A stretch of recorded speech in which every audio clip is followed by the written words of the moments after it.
Alors bonjour à tous, j'espère que vous allez bien. On se retrouve pour un petit tuto sur nos tomates. Que faire durant la saison estivale pour nos tomates? On va voir comment les tutorer, comment les tailler, faut-il les tailler? Point d'interrogation. Et également leur apporter un peu de nutriments durant la saison, ce qui leur fera pas de mal du tout. Et on verra aussi un peu de la pollinisation de nos tomates sous serre, parce que vous allez voir, c'est un peu spécial. Allez, c'est tout de suite. Voilà, la première étape consistera bien sûr à enlever nos gourmands de nos tomates. Donc, qu'est-ce que c'est un gourmand? Un gourmand, c'est ceci. Vous voyez, vous avez une feuille et entre les feuilles, vous avez souvent ce qu'on appelle un gourmand qui va pousser. Et donc, cela, on va le couper. Donc, soit vous utilisez un ciseau, ou vous pouvez le faire à la main. Moi, je préfère le faire avec un ciseau, c'est plus propre. Donc, ce gourmand, ça ne m'intéresse pas parce que ce n'est pas des pieds greffés. Donc, on va tout simplement le couper. Voilà. Et ça, si vous voulez, vous pouvez récupérer. Bon, s'ils sont un peu plus gros les gourmands, vous pouvez les récupérer, les mettre dans de l'eau. Ça va faire des racines. Au bout de quelques jours, vous pouvez les transplanter directement en pleine terre ou dans un godet. Ça vous fait un nouveau pied. Bon, moi, j'en ai pas besoin, mais vous pouvez faire ça. Donc, votre pied de tomate, bien sûr, on enlève les gourmands. Hein, donc, vous voyez, il y en a un peu partout là. Hop. Et encore, je les ai enlevés il y a déjà 2 jours. Donc, ça, c'est important. Également les feuilles du bas. Les feuilles du bas, vous allez aussi pouvoir un petit peu les enlever. Faut déjà que vos feuilles de tomates ne touchent pas le sol. Donc ça, c'est très important. Donc coupez tout ce qui est toutes les feuilles, les branches qui vont vers le sol, parce que celle-là, c'est l'attaque du mildiou sera accentuée. Donc coupez. Ensuite, quand vous avez bien coupé vos feuilles du bas, vos gourmands, eh ben on va les attacher. Alors il existe plusieurs façons pour attacher.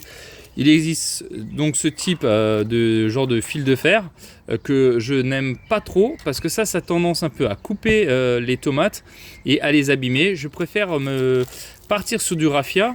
Je vous mettrai de toute manière en description le matériel utilisé, donc comme le raffia. Ça c'est bien pratique parce que ça ne va pas les blesser. Donc je prends un morceau de raffia. Je vais le couper à peu près à une quinzaine, 20 cm. Hop. Et on va tout simplement l'attacher. Donc si on le voit là, hop, je vais peut-être tourner un peu vers là, plutôt la caméra de l'autre côté. Hop, je vous fais un demi-tour. Voilà, comme ça. Vous voyez. Et quand vous les attachez, surtout ne pas serrer trop fort. Vous voyez, il faut laisser un peu de jeu. Laissez au moins un bon centimètre, 1 centimètre de jeu.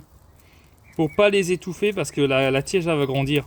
Et vous les attachez quand ils ont poussé à peu près tous les 15 à 20 cm, vous les attachez. Il suffit que vous ayez un orage ou un gros coup de vent, ça risque de vous casser les pointes. Donc, attachez-les régulièrement. Vous avez vu, j'ai déjà fait 3 fois sur mes pieds de tomates. Je vais vous montrer ça. Hop, bah là on le voit bien. Donc, je l'ai fait vraiment 3 fois. Le premier, le deuxième, et puis le troisième que je viens de faire juste à l'instant. D'accord ?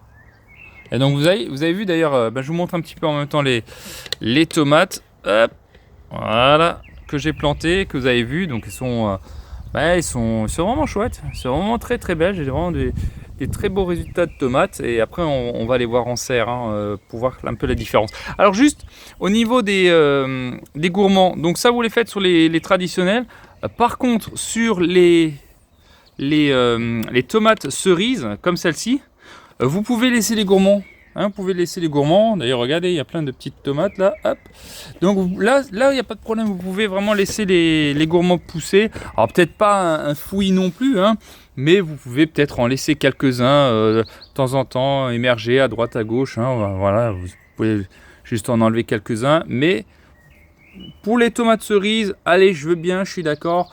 De pas enlever quel lapsus, de pas enlever les gourmands.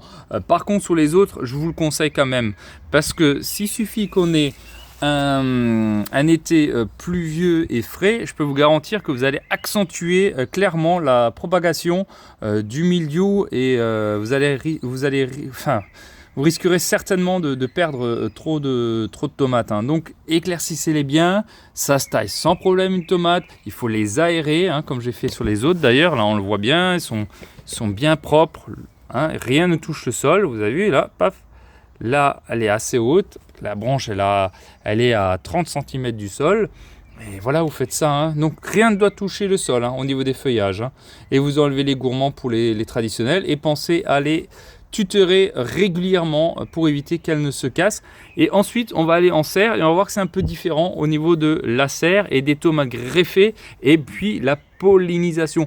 Alors si vous êtes sur un balcon, on peut rester ici en fait, hein. On va le faire ici. Ouais, j'ai quelques plantes, ouais, allez, j'ai quelques fleurs ici, mais vous allez voir en serre c'est beaucoup plus marquant. Si vous êtes dans un endroit où vous n'avez pas beaucoup d'abeilles, de pollinisateurs, etc., vous pouvez vous-même les polliniser en tapotant tout simplement sur la fleur. Et vous faites ça pendant 2-3 jours, tac, tac, tac, tac, et c'est bon et c'est fait. Ah, donc notamment si vous avez des pieds de tomates dans des bacs, sur des terrasses, souvent c'est vrai que les pollinisateurs ont tendance un peu à ne pas s'approcher trop des bâtiments. Donc si vous êtes sur terrasse et que vous avez des tomates dans un pot, n'hésitez pas à tapoter dès qu'elles fleurissent, tac, tac, tac, tac. Voilà. Hein, allez, on se retrouve dans la serre et je vous montre la suite. Ok, là on est dans la serre, donc effectivement c'est tout un écosystème bien différent du plein air. Donc déjà, alors de ce côté-là, vous allez voir, vous avez que des tomates greffées, hein. Donc vous avez vu que le tronc, elle est bien propre, hein. Hop, moi je coupe bien sur 50 cm, il n'y a rien qui traîne au niveau du tronc. Je veux bien que ça aère, il faut que ça soit bien aéré dans la serre pour éviter un maximum de mildiou. Et donc là c'est pareil. Alors là effectivement c'est recommandé, si vous voulez polliniser vous-même les tomates, comme on a fait tout à l'heure, vous tapez dessus, hein. Tac, tac, tac, tac, tac. Et ça vous le faites tous les jours. Tous les jours pendant 3 jours. Juste faire ça. Tac, tac, tac, tac, tac, ça suffit. Et on passe au suivant. Parce que sous serre, il faut savoir que les pollinisateurs sont beaucoup plus timides à s'y aventurer. Donc, on n'a pas le choix que d'optimiser sa pollinisation nous-mêmes, hein. Donc voilà, je vous montre un petit peu donc, au niveau des tomates, hein. Vous voyez, ils sont énormes, hein. Par exemple, si je me mets à côté, je vais mettre ça comme ça. Hop. Hop, je vais monter ça comme ça. Maintenant, si vous voyez un petit peu... Elles me font bassin, elles font à peu près bien déjà 1 mètre, hein. Si je me mets ici, peut-être vous allez, hop. Allez, ils ont presque 1m20. Pour celle-ci, elle a presque 1m20. Donc, on est le fin mai. Donc, fin mai, vous voyez déjà qu'elles sont, elles sont déjà bien grandes, hein, puisque là, hop, on sera à la fin de nos rôles, hein, de bobine. Il reste, il reste un bon mètre. 1m50, hein, et puis on est déjà à la fin, hein, donc c'est vraiment énorme. Donc ça c'est les tomates greffées. Ensuite ce que vous pouvez faire, donc c'est en courant de saison, c'est leur apporter de l'engrais, hein, ça je le dis souvent. L'engrais c'est pas un mot néfaste, hein, en soi, c'est un apport de nutriments. Alors comme la dernière fois, quand vous les plantez, il faut pas non plus toujours trop amender. Parce que sinon les tomates elles se dopent d'engrais et plus vous leur donnez, plus elles vont en vouloir, hein. Donc après elles deviennent dépendantes de l'amendement organique. Donc il faut y aller quand même modérément. Mais au bout de 1 mois de plantation, vous pouvez commencer à leur ajouter un peu d'amendement organique. Alors moi j'utilise, alors je ne suis pas sponsorisé encore une fois pour cette marque là, mais je sais que vous me l'avez demandé quel type d'engrais j'utilise. Alors moi j'utilise celui-là, donc c'est du fertiligène bio. Et donc c'est un engrais universel, mais vous l'avez en format tomate. Voilà, YouTube. Non, c'est la vidéo que c'est en format YouTube. Non, en tomate. Je vous mets aussi en description si vous voulez les utiliser. N'hésitez pas parce que vraiment c'est très important de leur fournir un peu d'engrais durant la saison et notamment quand c'est bio. N'hésitez pas, vous aurez aucun risque, c'est à base d'algues. Donc en description également. Mais là vous attendez encore, hein, avant de leur mettre de l'engrais. Si vous avez suivi mon processus depuis le départ de ma plantation et de ma chaîne YouTube, faites-le en même temps que moi. Donc là on a eu un bon apport dès le départ. Vous avez vu qu'on a fait un bon mélange avec de la bonne terre, du bon terreau, avec des granulés à diffusion lente. Et donc ça suffit amplement. Et que j'avais mélangé avec justement un peu de fumier de cheval. Donc ça suffit pour l'instant. Vous n'avez pas besoin d'en mettre. Donc attendez, mais d'ici peut-être, allez, 3 semaines, on commencera leur 3 voire 4 semaines, mi-juin, fin juin, leur remettre un petit coup de boost avec un petit peu d'engrais, ça leur fera du bien, surtout de la potasse.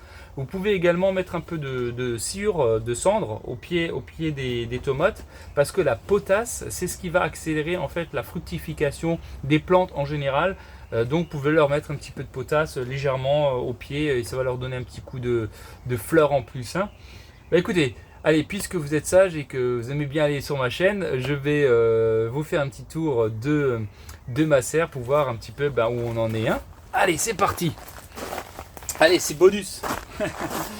Donc, on a bien sûr nos fraisiers qui sont ici, qui poussent d'ailleurs très bien. C'est déjà la deuxième fois que je cueille mes fraisiers. Donc là, on a, ça c'est planté cette année, hein. Donc c'est encore des petits fraisiers remontants. Donc j'en aurai toute la saison. Ils ont bien poussé. Vous voyez, quand vous avez un bon terrain avec un bon amendement organique, et moi des fraisiers quand je les ai plantés. Si vous avez vu la vidéo, elles étaient toutes petites, hein. Et là, regardez, en un mois, c'est vraiment des beaux plants, hein. Ensuite, on a bien sûr nos carottes. Alors, j'ai fait un petit montage d'arrosage un peu fait maison parce que j'en avais un petit peu, excusez-moi du terme, marre d'arroser avec avec le tuyau d'arrosage. Donc je voulais vraiment faciliter, automatiser tout ça. Donc j'ai mis des petits buses provisoirement. Je ferai ça quelque chose de plus propre. Mais écoutez, ça fonctionne. Vous avez vu la jungle de carottes. Ne vous inquiétez pas, hein, je les ai bien éclaircis. Ils ont entre chaque carotte, on a à peu près 2 cm, 2 à 3 cm d'espacement, hein. Donc là, tout le long, vous voyez, ils sont vraiment grands. Je pense d'ici 2-3 semaines. Ensuite, on a du céleri rave, hein, qui est en train de pousser. Il n'est pas vilain du tout. Ensuite, on a bien sûr notre lavande, hein. Je rajoute, comme je vous ai dit, une plante pollinisateur qui va ramener des pollinisateurs, hein. Donc la lavande, c'est vraiment pratique, hein. Allez, je fais le tour, hop, en marche arrière. Ensuite, de l'autre côté, j'ai enlevé mes salades que vous avez vues sur l'autre vidéo. J'ai mis des haricots. Alors, j'ai mis des haricots qui sont ici, qui ont pris le relais aux salades, qui me reste d'ailleurs une petite salade. Ensuite, là, on a des concombres. Là, hop, pardon, hop. Donc là, on a des concombres. Alors, pas de chance, j'ai que des fleurs femelles. Donc, je ne peux pas les polliniser. Ils vont simplement avorter et ils vont tomber parce que je n'ai pas de fleurs mâles à mes concombres. Ça peut arriver en début de saison. Pareil pour ici. Là, vous voyez, j'ai que des fleurs femelles. Voilà, j'ai que des fleurs femelles, donc je ne peux pas pour l'instant féconder tous ces concombres qui seront perdus malheureusement. C'est pas grave, on attendra un petit peu, hein. Ensuite, là, j'ai encore mes fraises, la vigne qui se porte plutôt très bien. Tu m'étonnes. Elle est dans un environnement super sympa. Ensuite, on a encore des céleri rave. On a... mince. J'ai oublié. Est-ce que je le laisse dans, YouTube, dans la vidéo de YouTube ou pas? Mince. Alors, excusez-moi, là, j'ai oublié. Alors, c'est un plant greffé d'aubergine. Voilà, oh là là. Ouais, oui, ça arrive, hein, des fois, vous savez, on fait tellement de choses qu'on oublie. Donc là, elles sont belles, hein. Elles sont vraiment belles. Là, je taille pas, je vais les laisser, hein. On laisse comme ça, on laisse pousser, ça va bien pousser, hein. Voilà un petit peu pour l'ensemble de ma serre. On fait en marche arrière. Hop. Voilà. Écoutez, si la vidéo vous aura plu, comme d'habitude, n'hésitez pas à vous abonner, à me mettre un petit like. Et puis bien sûr, en commentaire, si vous avez des questions.